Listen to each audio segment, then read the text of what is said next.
अहमदाबाद में जो plane crash हुआ था उसमें अपना इंडिया का नरेंद्र मोदी भी उस प्लेन में था, ऐसा अफवाह पूरा फैलाया गया है सोशल मीडिया में, इंस्टाग्राम हो या फेसबुक हो और कई जगह पर पूरा फैला कर रखा है कि भाई नरेंद्र मोदी अपना उस प्लेन में था और उसका डेड हो गया।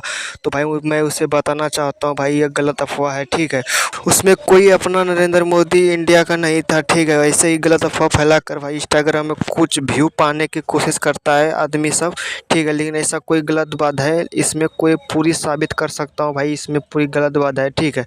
क्योंकि भाई आज मैंने नरेंद्र मोदी का इंस्टाग्राम ओपन किया था, ठीक है। उसमें पोस्ट डाला हुआ था नरेंद्र मोदी का, ठीक है। ऐसा कोई बात नहीं हुआ है नरेंद्र मोदी को, ठीक है। न्यूज़ वाला बताया था कि गुजरात का एक पीएम था, उसका हादसा हो गया उस प्लेन में। ये बात को हम भी मानते हैं क्योंकि भाई मैं ट्विटर में भी देखा था, तो गुजरात का एक पीएम था जो कि उसका हादसा हुआ है, लेकिन अपना इंडिया का कोई नरेंद्र मोदी नहीं है, ठीक है।